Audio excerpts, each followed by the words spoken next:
In the last video tutorial we drew a 3D stage flat, and now we're ready to add some materials to it to make it look much more realistic.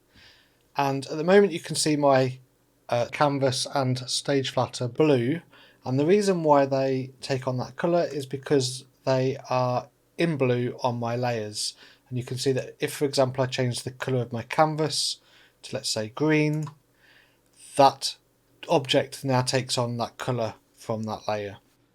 And you can see that we're in the visual style of realistic, and that's important. We need to be in realistic in order to be able to see the materials that we're going to apply.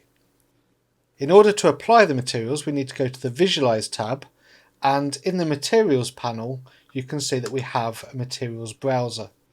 Now the Materials browser is made up of two halves. We've got the top half, which has the document materials that I'm using in this file, which at the moment there aren't any, just a global generic.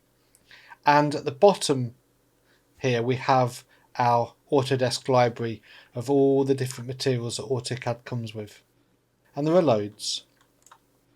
And we've got a search bar at the top here, so if I was to type in wood, for example, it will now search for anything that's got a type or category that has the keyword wood, and now I get all of the materials associated with that. And if I want to see a more detailed description of these materials, all I need to do is double click and I get a pop-up window that will show me the image that's being used for that particular material, any stain colours or global colours, and any other information. So in order to use any material in my document, I need to have it up here in my document materials list. And there's a few ways of doing that. So for example, let's say I choose this beach here. I could choose to drag and drop it up into the top and let go. That would allow it to be added into my document. Or I could literally just drag it and add it into my drawing by dragging and dropping it onto my object. Once that material has been added into my document, it's very easy to add it onto other items just by selecting everything that you want to have that material, going up to the material, right click, assign to selection, and that will apply that material to all of the objects that you've selected. If you want to remove a material that you've added to an object, it's very easy. There's a couple of ways you can do it. You can either select the object and then come to the drop down on the materials panel and use the remove materials button, or you can select the object, go to the properties window and set the material back to global. Okay, let's do the canvas next. So I'm just going to rotate this round so that you can see what's going on. And we'll look at this from the bottom, and that's my canvas. Now I'm going to apply a custom material to this. And in order to create a custom material, we need to come to this icon down the bottom here. Now I'm just going to move this panel up slightly so you can see this drop down. If I press and hold on here, you can see that we've got all these different predetermined settings for different materials. But we're going to come down to this sort of default one, which is new generic material. And in this panel, we can set up our new material that we're going to use. So the first thing to do is rename it. So I'm going to just call this canvas. And where it says image, on this big white square here, I'm just going to click, and I'm just going to select an image that I've already downloaded from the internet to use. Now these images can be anything really, sort of JPEG or TIFFs or bitmaps, or there's all different sorts of file types that you can use, but I would just recommend that you don't choose an image that's too large or has a high resolution. Otherwise it's going to just slow down your computer potentially. You can see that my particular image here is only 125 kilobytes.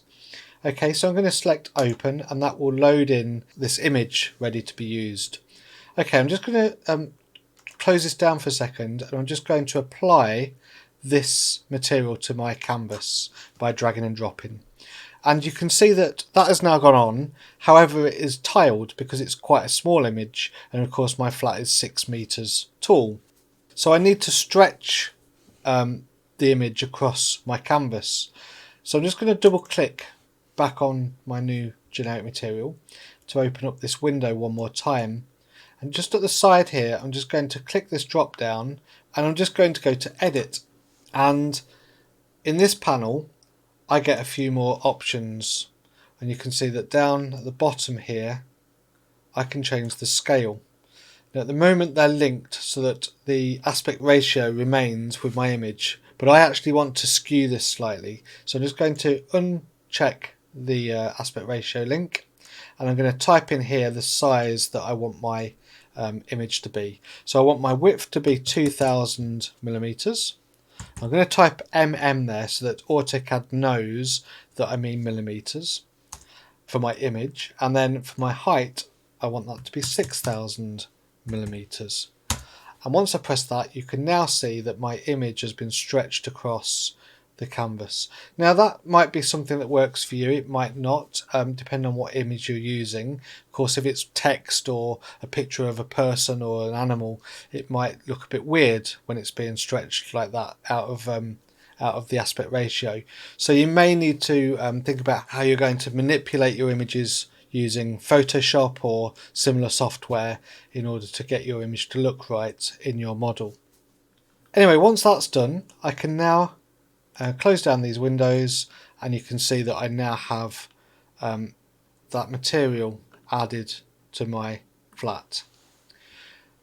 And that is the basics of materials. Now there's a lot more you can experiment with here. You can play around with different settings in terms of how reflective it is or the transparency of the material.